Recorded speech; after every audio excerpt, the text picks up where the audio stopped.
I know, a silent celebration going on the other side here, and you're all going, what's he doing, right? Huh? I got the recording situation taken care of.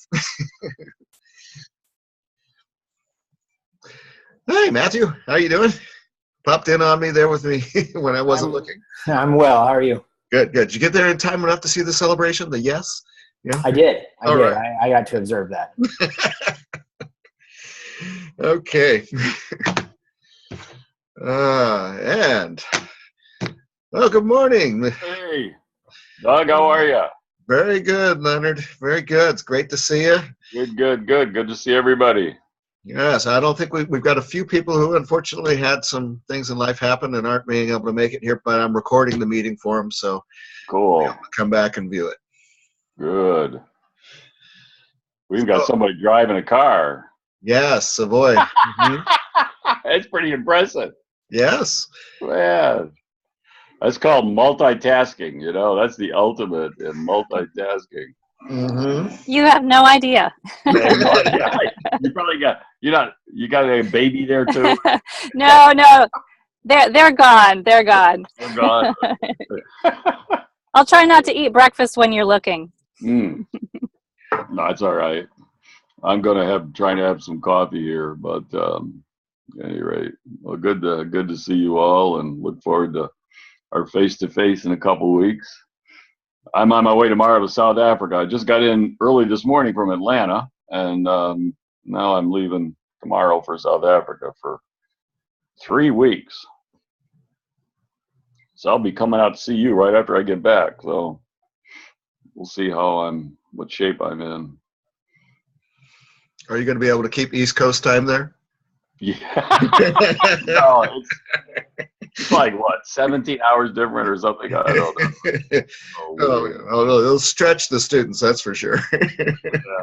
I don't know what I'm going to do. I got Lori going to tell me when I'm supposed to be where and all that. So yeah. It's like Matt's got some good. Is that coffee, Matt, or what is that? Is that? Oh, you have to unmute. Yeah, it's coffee. I just couldn't get to the mute button in time. Yeah, that's what it is. Okay. Yeah, don't let them fool you. It's whiskey. Yeah, it's 11 o'clock here, so it's whiskey time. Oh, okay. Well, all right. John Wesley had a very different way of in the Scottish Presbyterian tradition. You know, the Scottish love their whiskey. So the Scottish Presbyterians had a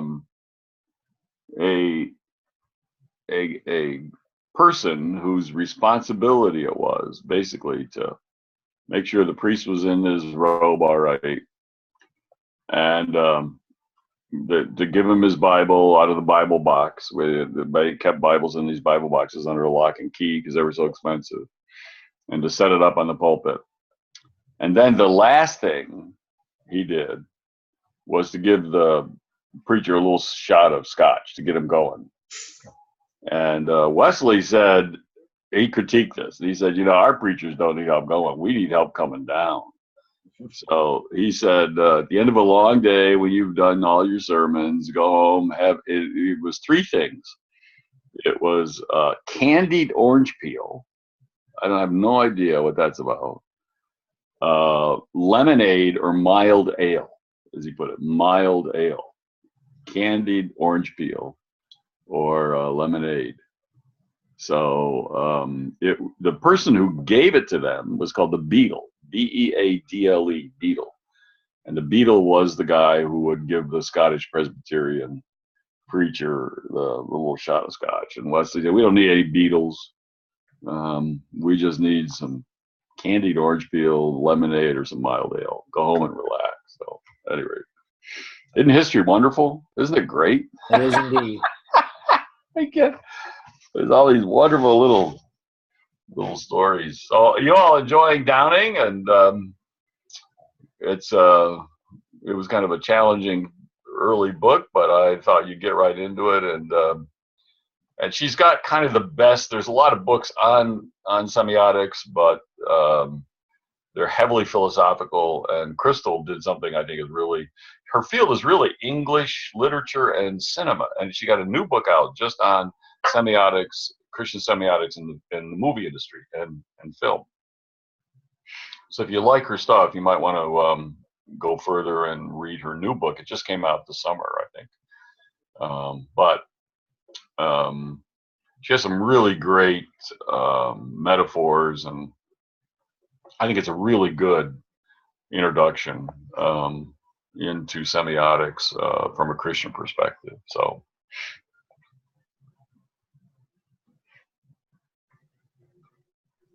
comments? Anybody else want to talk any further about anything in the book? Well, they've had some good conversations going on, so I think they definitely have some good things to share.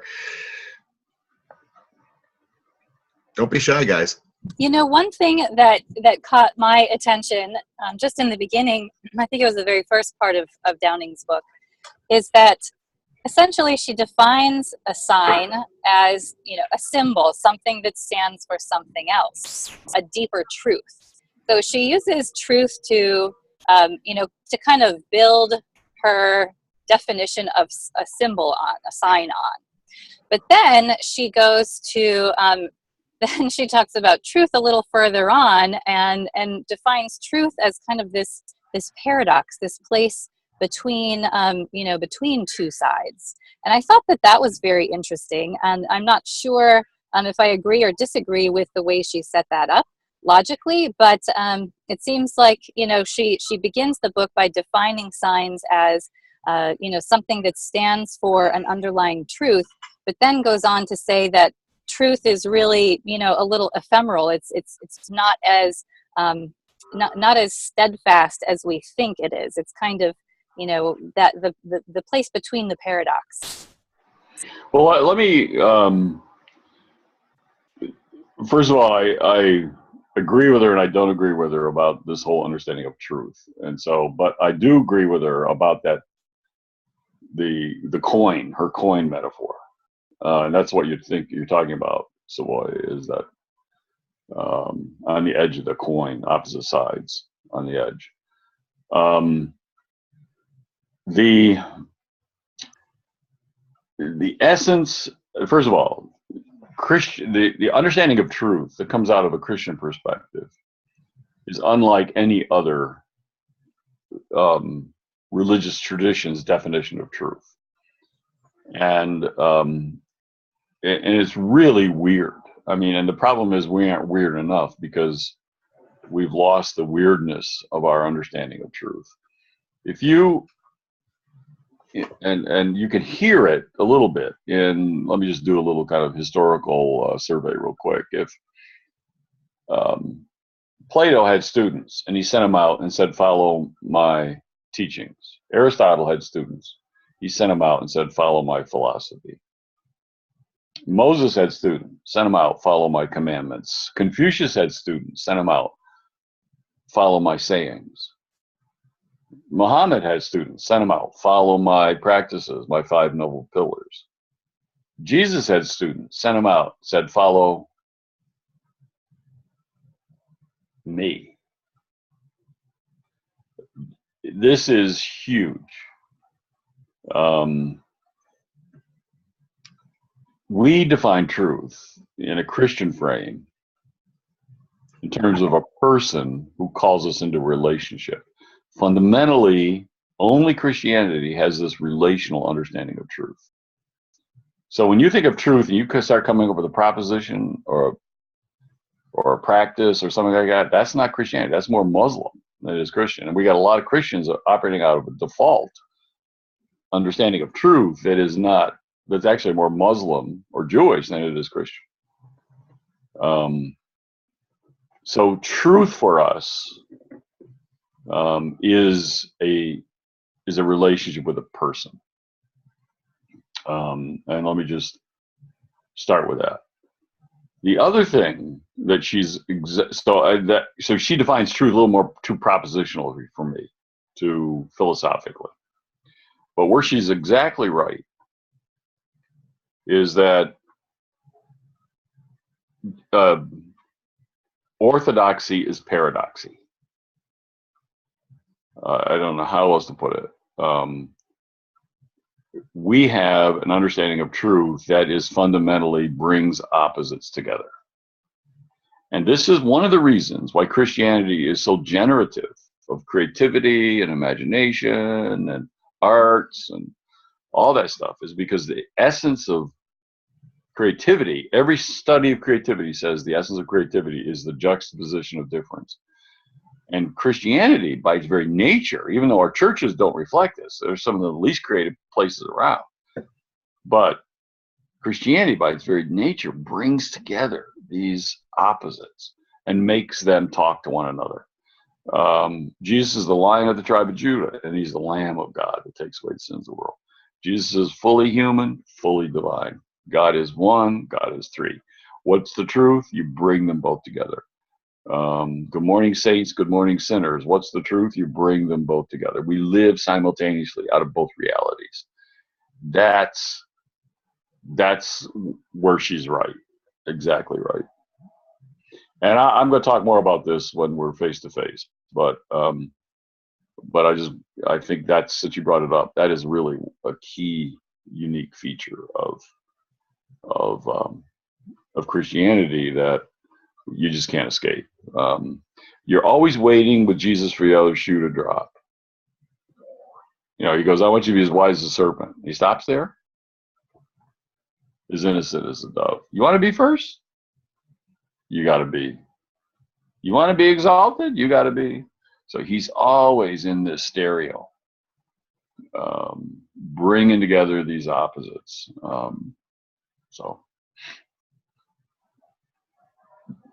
does that help at all? Yes, I appreciate that.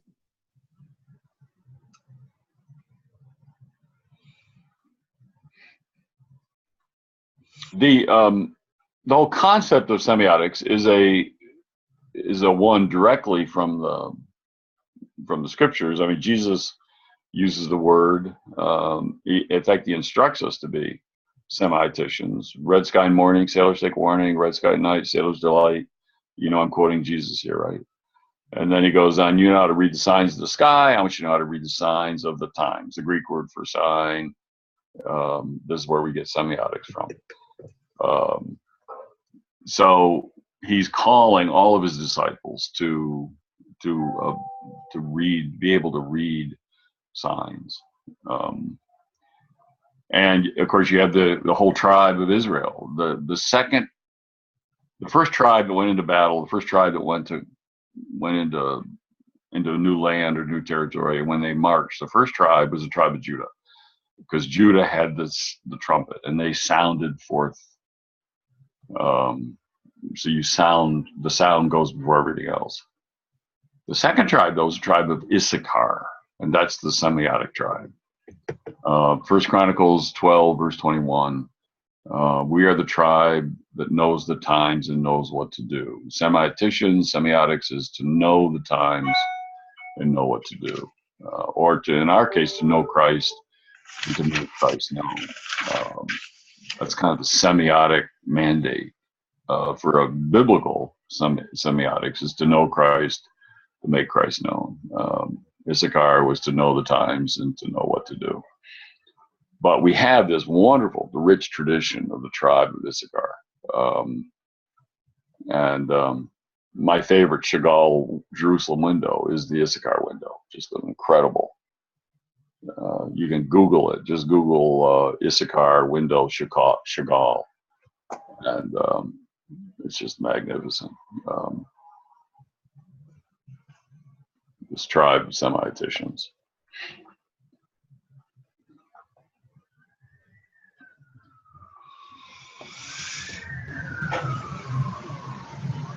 Well, several of you had some really good questions that you drew out of your interaction in that with Downing. Why don't some of you bring some of those questions forward here in this context and that in this venue right now? It would be a good place to have some of those continued discussions.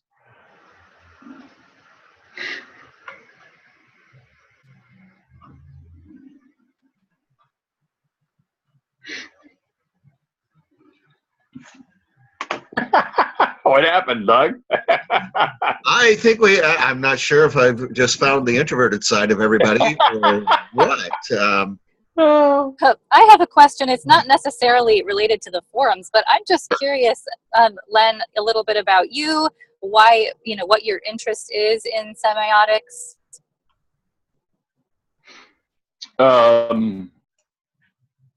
Well, it's kind of an all-consuming passion. What do we?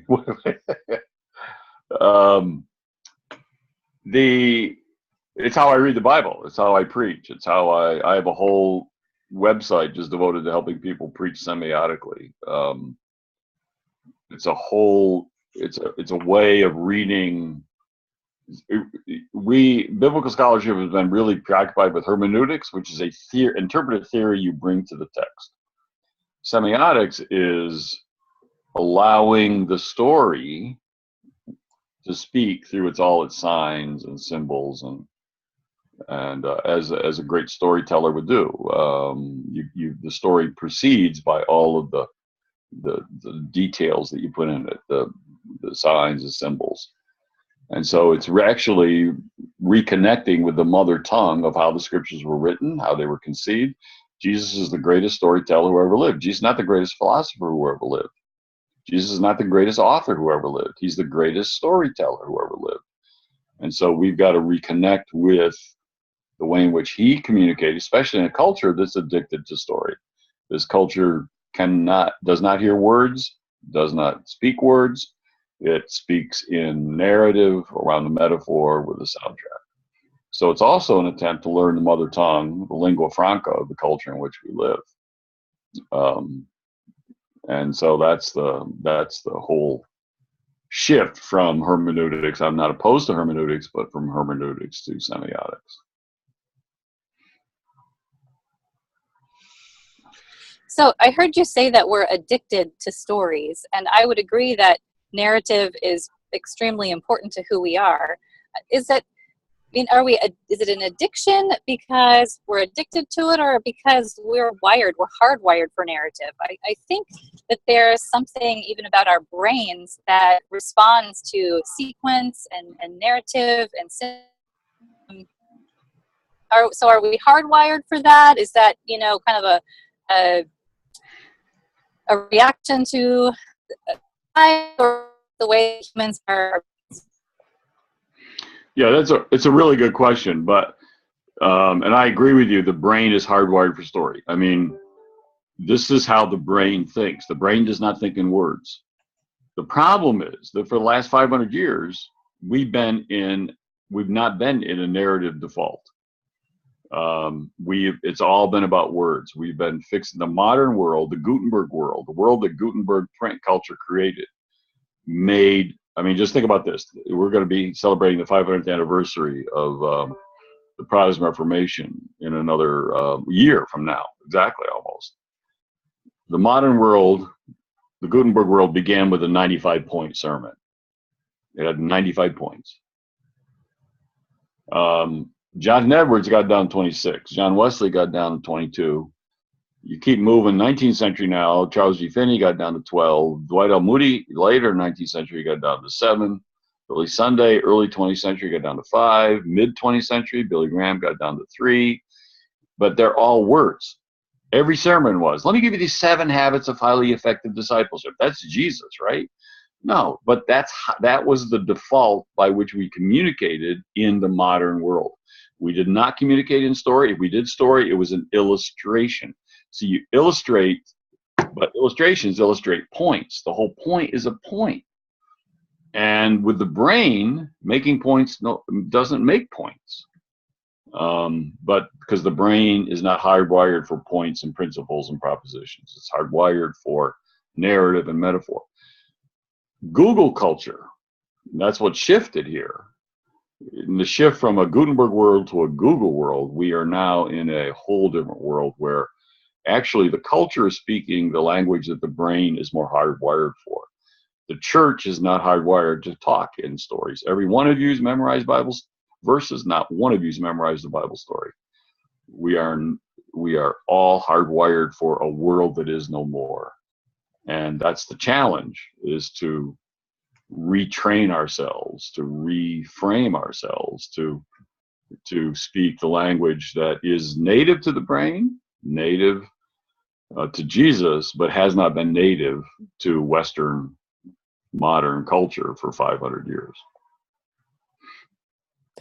Hey, this is Brett. I'm wondering how, like, thinking of Jesus being like the greatest storyteller, and I know a lot of times people will sort of contrast, Jesus and Paul, and at least on this point, it seems like they may have a point, or be making something, sort of naming something, because Jesus does sort of speak so many parables and such. I'm wondering how you see Paul, the Apostle Paul, kind of changing that, or, I mean, because obviously a lot of the texts we have, maybe it's the format, it's maybe in his sermons speaking, he was more storytelling because of the culture, or do you see sort of these letters that we have remnants of, they're not sort of loaded with story? I'm just kind of wondering how you see that hooking up with these themes. It's a really good question. What I would do face to face, we'll spend some time. I'll show you Paul is as great, almost a greatest storyteller as Jesus is. We have the idea of the story mode of Paul, the proposition or doctrine. I mean, the story mode of Jesus, the doctrine mode of Paul. That is not at all true. Every single, whenever Paul, some of the greatest metaphors for the church have come out of Paul. Paul's the metaphor guy, and he what he doesn't do though, which Jesus does, is he doesn't go, the kingdom of heaven is like, or verily, verily, I say unto thee. He doesn't let you know he's telling a narrative or a story, but he gives you the metaphor that comes out of the narrative. So when you and I read Paul, what we got to do is, okay, he's using these metaphors that come across in very kind of propositional form, but there's always a story behind it. And I can show you how to read Paul for the story that is there. So I don't have this big division between the doctrine mode of Paul and the story mode of Jesus. I see them both on a spectrum of narrative. Mm-hmm. But Paul's just not as blatant about it. He's much more subtle about it. And in his communications in the form of letters too. I mean, so letters are, hey, how you all doing? I've been disappointed you've done this, and I heard this about you, and let me correct you this, and you see what I mean? Mm-hmm. So you almost got to know the story behind the letter to know what is going on here. But yeah, that's a really good question. I do not have this big division that you do find in a lot of biblical scholars between, okay, there's Jesus' story and Paul doctrine. Yep, that's helpful.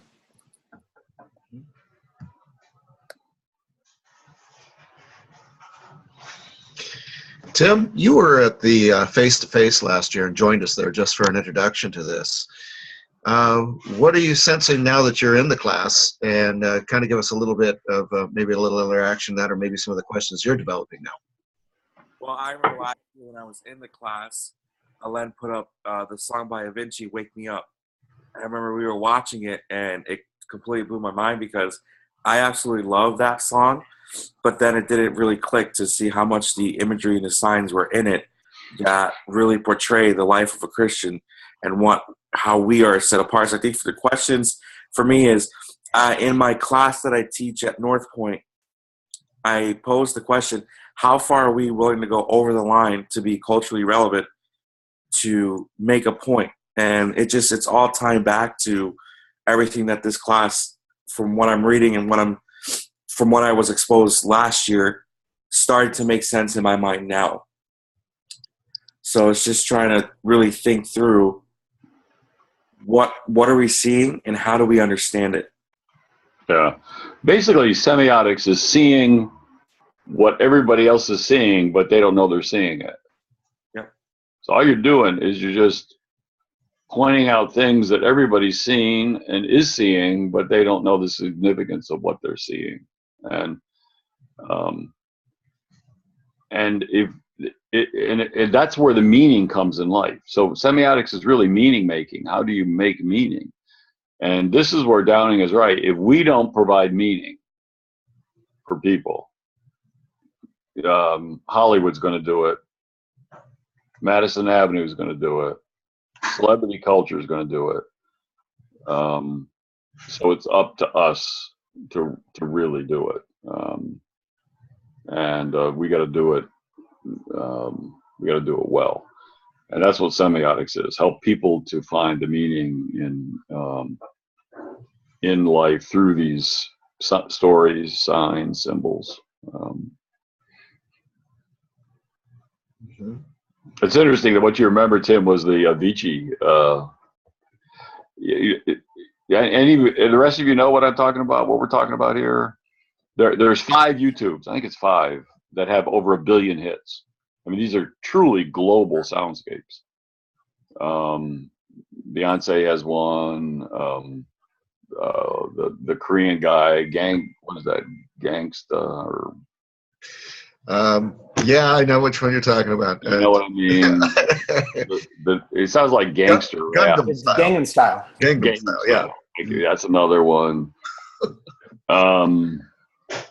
But it's just fun to do the semiotics of each one. Why are these 5 YouTubes?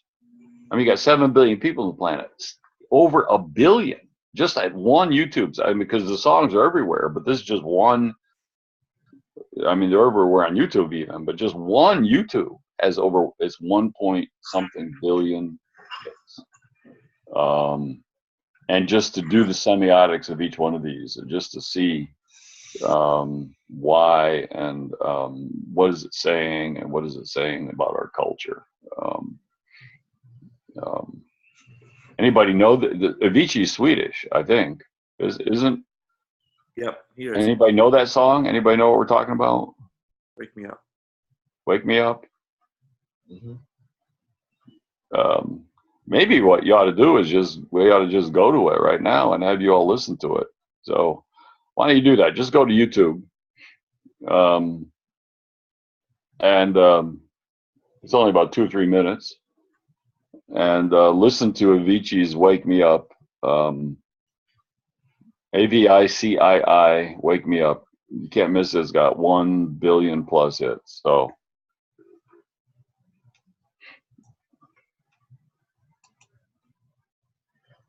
And everybody's muted, so you don't have to. Yeah.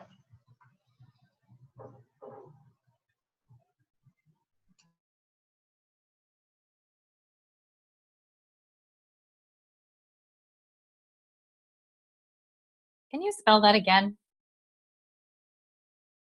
Avicii. Wake Me Up.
Be sure to indicate when you finished watching it. You know.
We all set? Has everybody looked at it?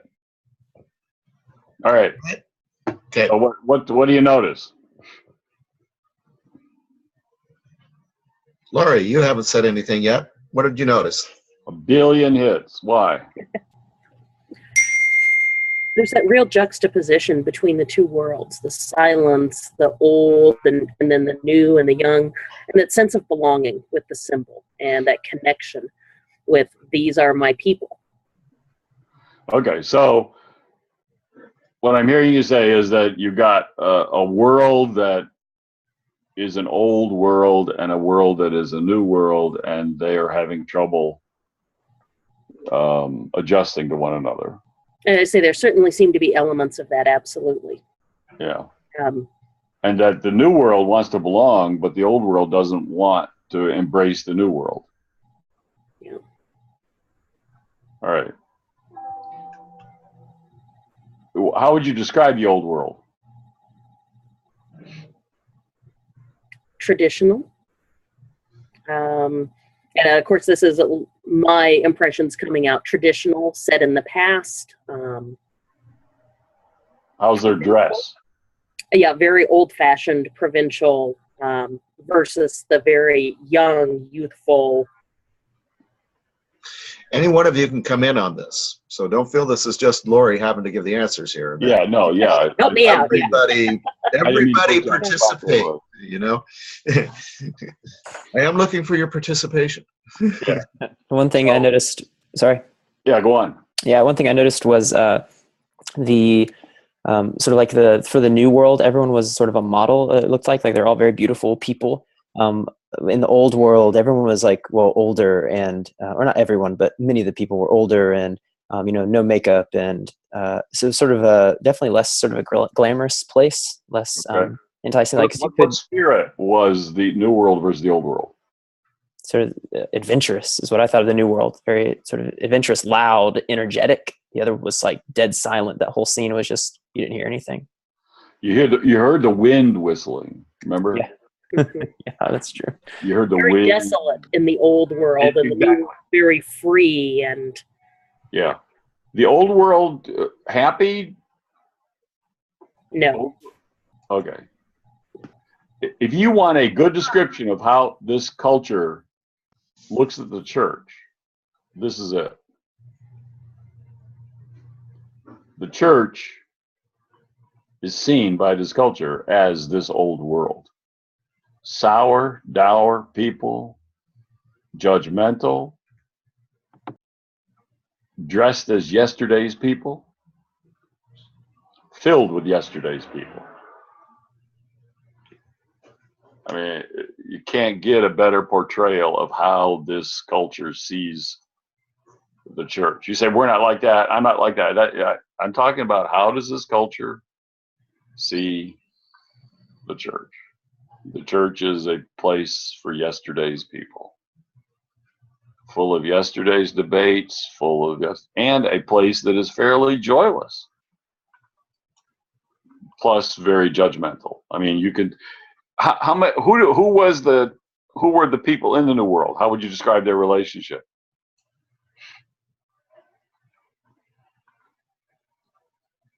Couldn't you describe them as people who want more? Okay, but I mean, just real basically, is it mother-daughter, two sisters? How many of you saw a mother-daughter? How many of you saw two sisters? Okay, that's interesting. And some of you didn't say anything. Okay. I saw a mother-daughter is what I saw. But I think we all bring our life. It doesn't really matter what they were. We're just going to bring we create our own narrative based on the images that speak to us the most.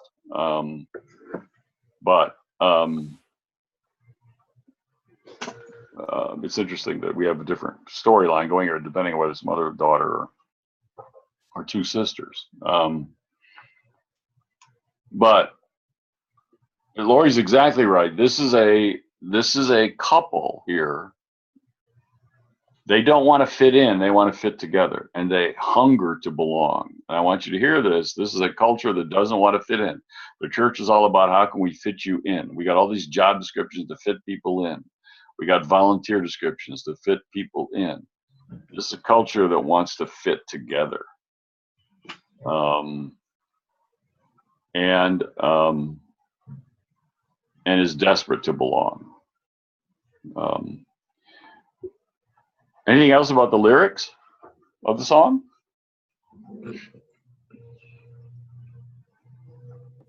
Talks a lot about being wiser when I'm older.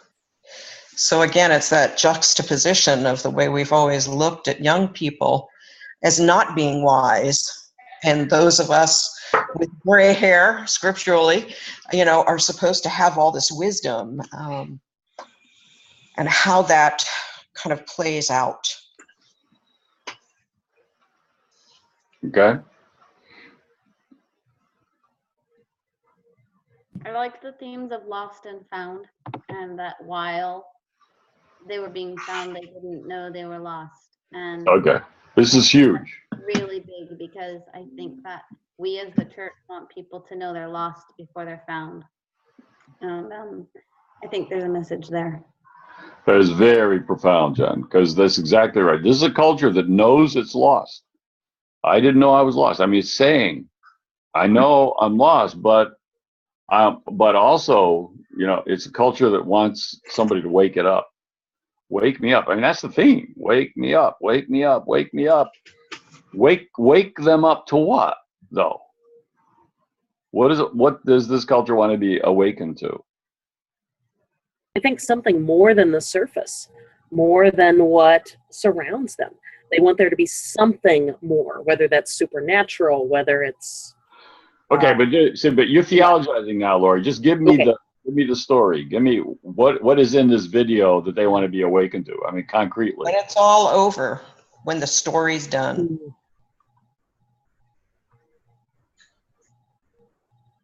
What did you see? I saw the technology, like that was a major difference. The old world had no color, no technology, nothing that was, and then the new world is all about the music and the lights and the sound and the biggest thing you don't mention, the dance. Yeah, the dancing, the movement. Yeah. Yeah, it's movement, it's joy, it's dance, it's beauty. It's beauty, exactly. So this is a culture that wants to be awakened to dance, to joy, to life, to now notice how did they move from one world to the other? There was a transition. And these were very straight and narrow rows. Siblings, where are we going? This is a culture that understands there are straight and narrow paths, and it's willing to take them. But notice how organic it was. It wasn't fake and artificial. It was an organic straight and narrow. But even then, when she got to the city, she was still on her what? She was still on her horse. Yeah, so you're bringing the organic into the urban. You're not leaving it behind. She's still there, bringing the organic with her. All right. I saw 3 movements though. She was alone on the horse. She walked with her sister or daughter, and she was in the truck with the whole group. And so I think there's also some symbolism there with you have alone, you have 2, you have a group. Yeah. But it's all of the above. It's not just one or the other. It's all of the above. Yeah. Let me our time's going by faster. Let me just make something clear. We misdiagnosed this culture, and my generation, boomers, said, "Oh, people," and the whole seeker-sensitive movement and all that kind of stuff. And by the way, I'm doing a book where I'm trying to desperately find out one thing boomers got right, and I'm really having trouble.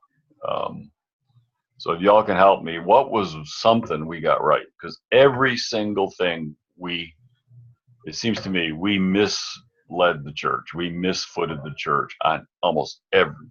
And I'm speaking as a boomer here, my generation. I'm also speaking as somebody that my generation didn't listen to, but that's another, it's a whole other story. But we misdiagnose the culture when we think that it's looking for something to believe in.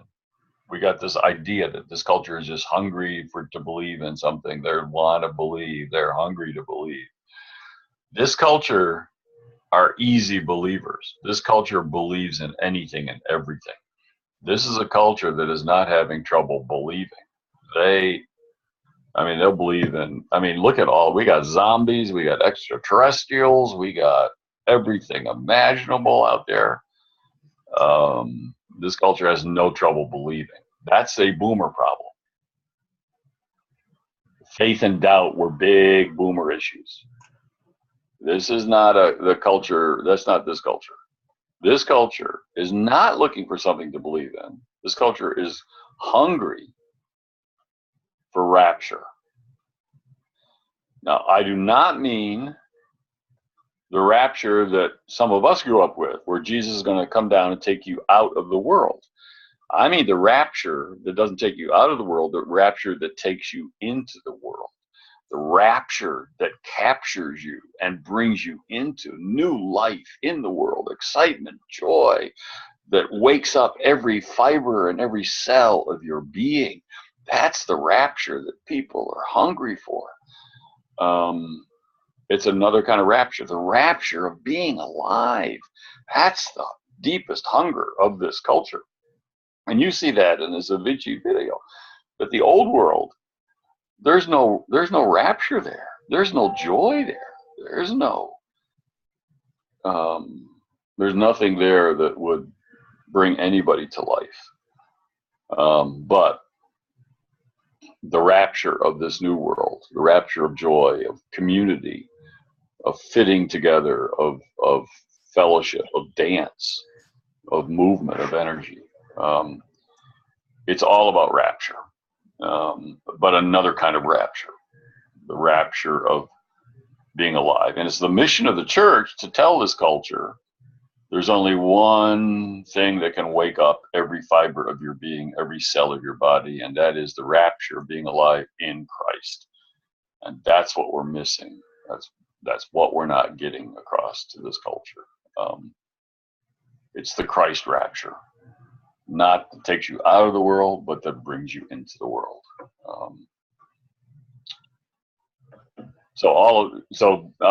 Thank you, Tim, for reminding me of that video. I'm not sure if it was a good idea or not, but some of it was a review for you. But it is a great little teaching aid there for how you do semiotics of something like even a video. One thing that's been a question for the group in various different ways, Len, has been the aspect of how the TGIF plays in to this Google world, the Twitter, Google, Instagram, Facebook connections, and the whole aspects of being involved in social media. Could you say some more to us about that? Yeah, and I mentioned this somewhat in viral, but you're going. This is a culture that, again, is going in opposite directions at the same time, and they're not contradictory. So the more Facebook, the culture, and what we fail to understand is that print culture, the most antisocial technology ever invented was the book. And let me repeat what I just said. The most antisocial technology ever invented was the book. It's hard to hear that because I'm a book person and I love books, and I'll die surrounded by books. I may even die in an avalanche of books. I got so many that are stacked up in my study, so who knows. But what did print culture do? It separated you from other people, put you off by yourself, where you lowered your head and you read silently, and you read an author that isn't there. You can't get more antisocial than that. And that's why the modern era, the era of print technology, was so individualistic. It was all so privatistic. It even became narcissistic, and in some cases solipsistic. At least narcissists know other people exist. A solipsist is in a universe of one.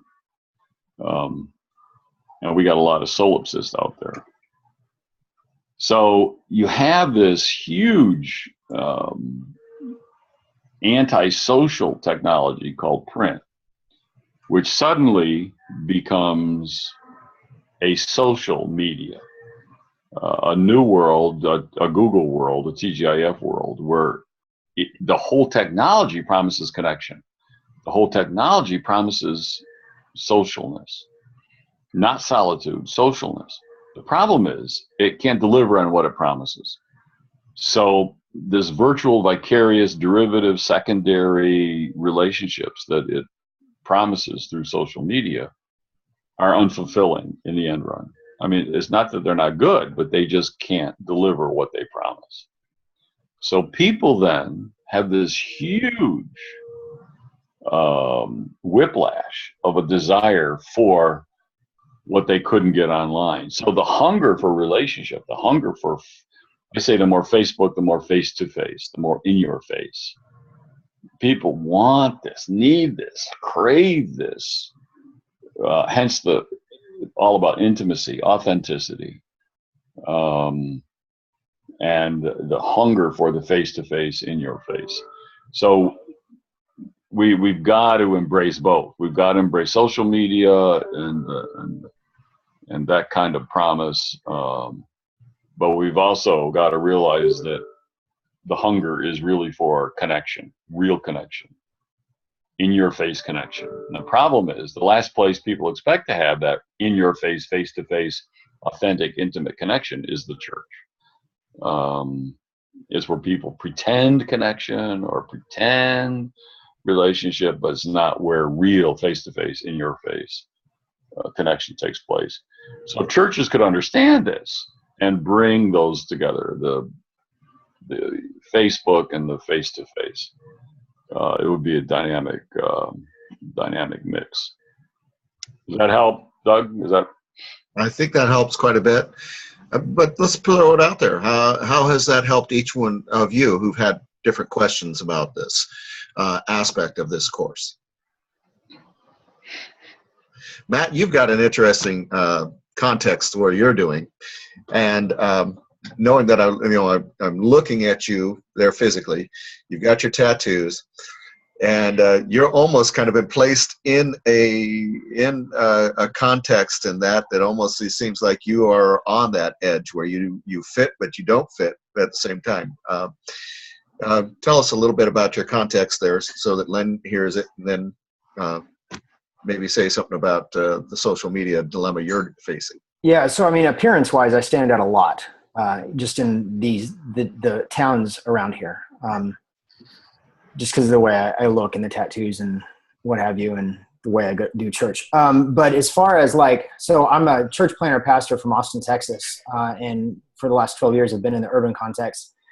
But we went on sabbatical it's been right at a year. And we moved to the Midwest to some farming communities. It's my wife's family is from, just to kind of get away from the residual stress of the city. And after coming out of sabbatical, I took a part-time job for a while at a Methodist church, and now I'm at a Presbyterian church, kind of help transitioning them. But the context is completely different. I mean, it's a farming community. I'm 40, and I was the oldest person at my last church plant. Now I'm the youngest by 20 years. Only about 50% of the people have email, and of that 50%, probably 50% of them even check it weekly. They don't even know really what Instagram or social media, other than what they've heard maybe from their grandkids. But I'm in a context in which the church buildings of this town are relics, and they stay held together by about 20 people. I can't figure out where faith has migrated. It seems to have just died. There is it is very utilitarian, not as far as philosophy, but as far as adjective. It is very much lost its vision for anything beautiful and basically sees it unnecessary. And so I'm just trying to figure out, and I think I've been able to hone in, what is church, and I haven't been able to hone in yet, I'm sorry. What does church or faith and beauty look like in this context? Yeah. So that's where I am geographically right now. Well, where is this, Matt? I didn't get where it is. I'm in Illinois, Illinois. state with about the worst economy there is right now as well. Yeah. Everything around me has been ravaged by agribusiness, and all the manufacturing plants that used to be around here have gone. So I mean, it's a pretty dim place. But it's interesting because it's not for me anything I've ever been around, and so I like the challenge that it's presenting. Yeah. Wow, from Austin to Illinois is quite a. Yeah, that in and of itself is big. Jeez, I'm still trying. Yeah, me too. Oh. So what tribe are you with, Matt? What tribe am I with? What do you mean? I mean, I'm what you have working out of any denomination? Yeah, I mean, in Austin, we were Free Methodist. They funded our church plant, but we also worked. We were cross denominational. I mean, some of our pastors were Baptist, some were Methodist, some were Free Methodist, some were Charismatic. I've counseled church leadership in about every denomination, and so even here, like that throws some people for a loop. I transitioned to one United Methodist church, and now I'm at a Presbyterian church as a Methodist, which is PCUSA.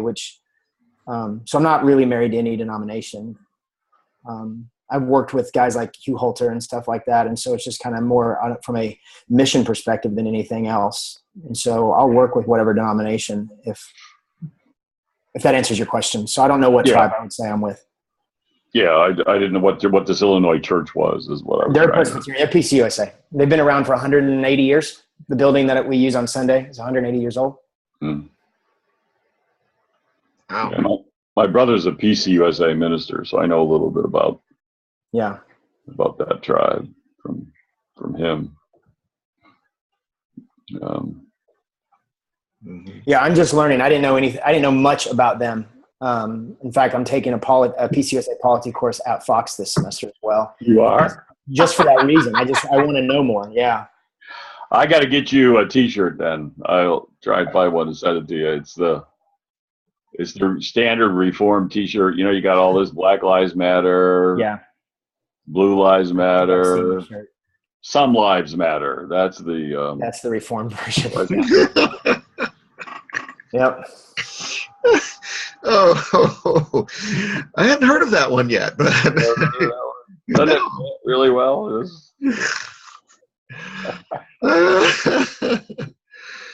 Oh boy. So I want to throw one thing back at you guys in that because we're going to have about 5 minutes left here in that. But you know, when you get a chance, one of the things I want to do is kind of give you a connection to go in, and when you get a chance, watch Lindsay Sterling videos. She's got, if you want to talk about a storyteller, she's the bebop violinist, dancing bebop violinist, and she is one of these ones of her videos and such that she puts together that there's some, most of them are without words in that, but they're full of a lot of movement, action, dancing, but they tell stories, and you can follow along and such there and see it. So when you get a chance, I'll probably throw a couple of her links up there for you to view those as well too. And when we come to the face-to-face, I want you to come, with even more of an anticipation of that, of interacting in that with some more of these aspects of learning about storytelling and that. I believe that will be part of one of the main themes, if I'm correct, right, Lynn? Yeah. So, Len, as we get ready to close this, how would you like to close us out? How would you like to send us away? Well, just are you done reading Downing, or do you have another week? They're in the second half of Downing this week. Okay. And what's the next one? I forget. Visual intelligence. Oh, okay. All right. Well, that's a lot more fun. In some ways, the visual intelligence. I think you'll have you got a lot of graphs in it, and Yeah.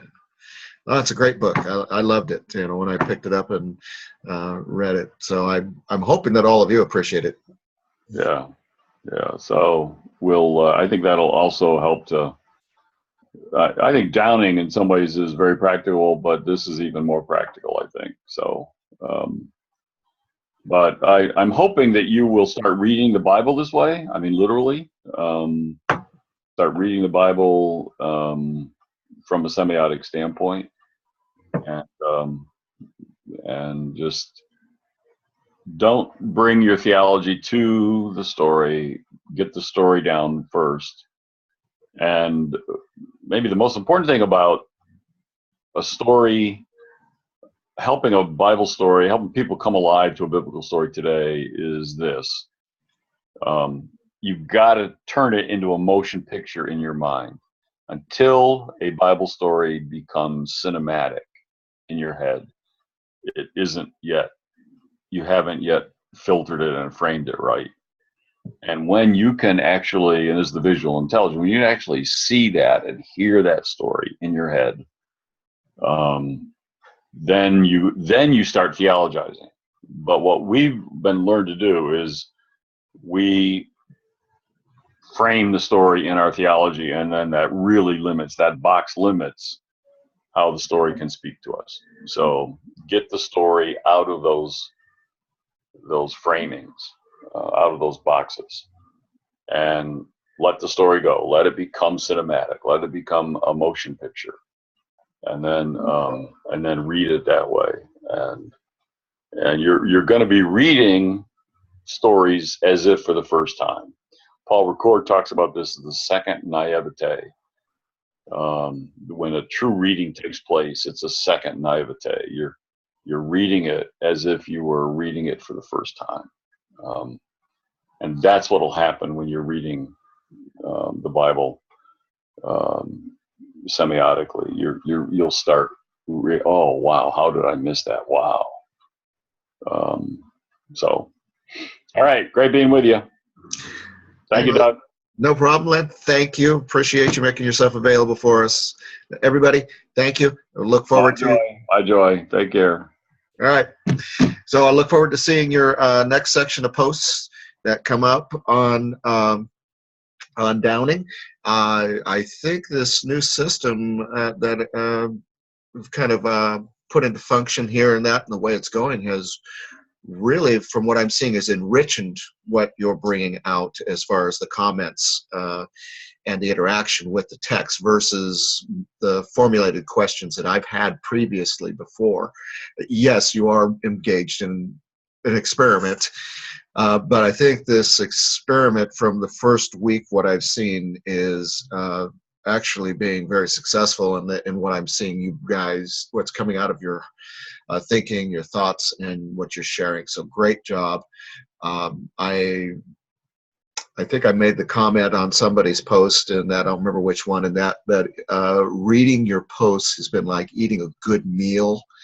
I've been coming away fed and getting more inspiration in that through the added input that you guys are giving to the text as well too. So thank you.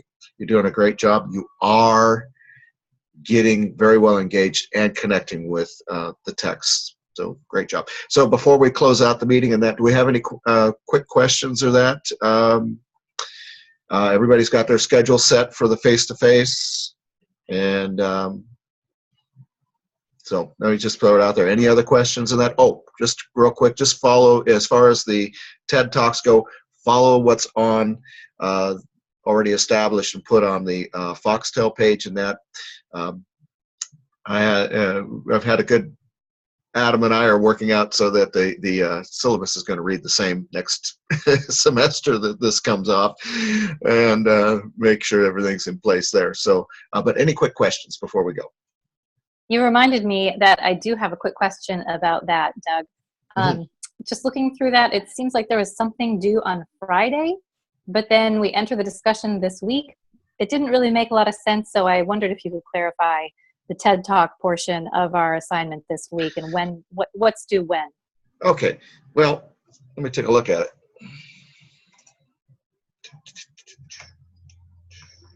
The way Adam had set it up is that you were going to basically watch the TED Talk 1 week and then kind of start responding to it the following week, is what the idea was, is when he set those up for me. So let's see, first TED Talk is this week, week 3. And then, oh, he put the first TED discussion right on the same week, didn't he? Okay, I see what's happening there. And then the second TED Talk, the discussion is on the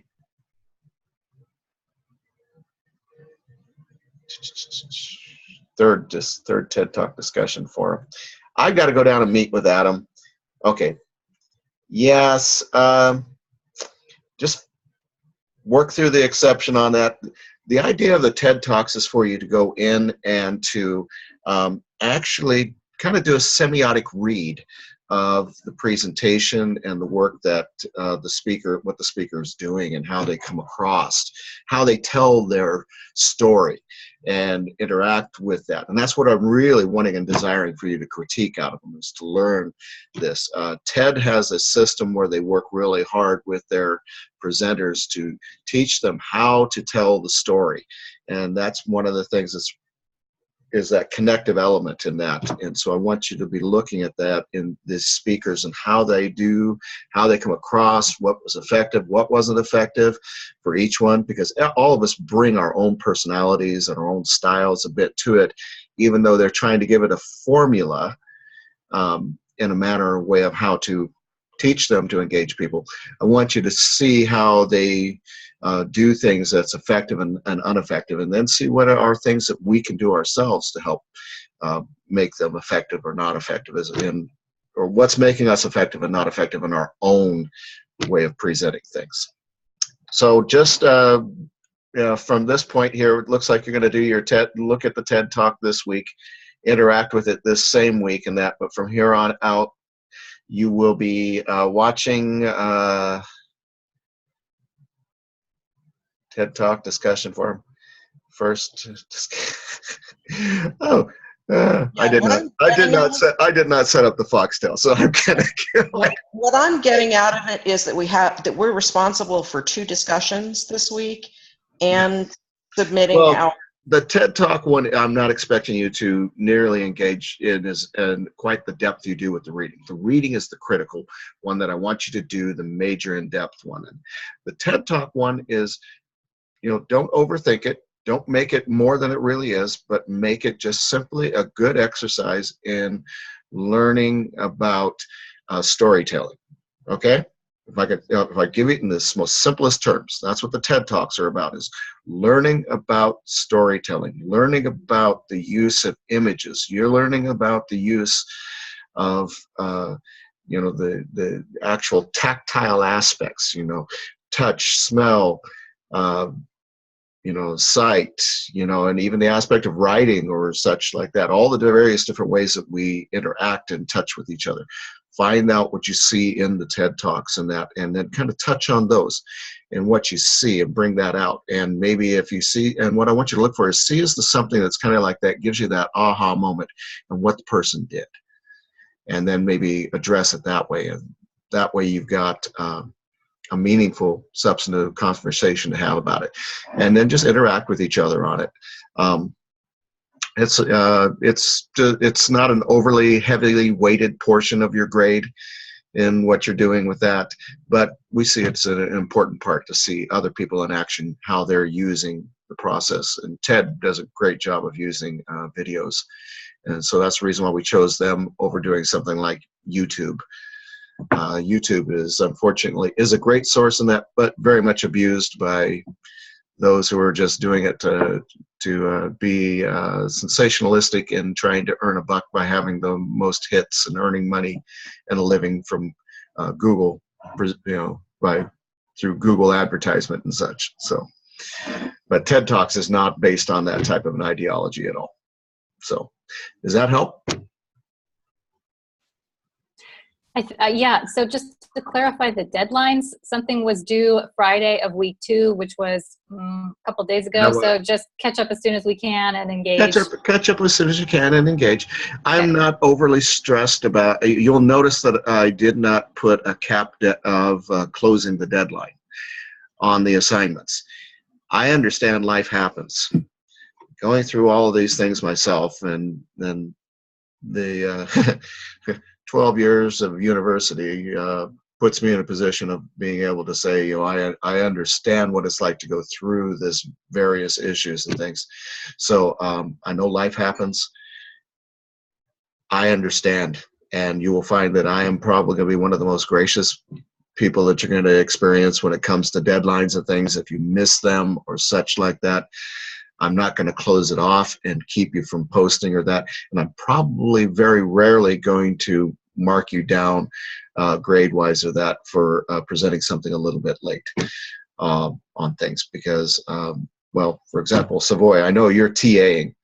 That's going to bring in some heavy things on the schedule as well, too, because you're going to be doing a lot of interacting with your students. And this semester, I counted out that I've got 72 students that I'm interacting with. And so I know life happens. And we've kind of had a cold going through our house here. And my wife was homesick most of the week last week. My mother-in-law's been not feeling well as well, too. And then I've been battling it some, and I lost about 2 days of productivity. So life happens. That's part of the reason why I haven't gotten through all the reading of your posts and interacting with them yet.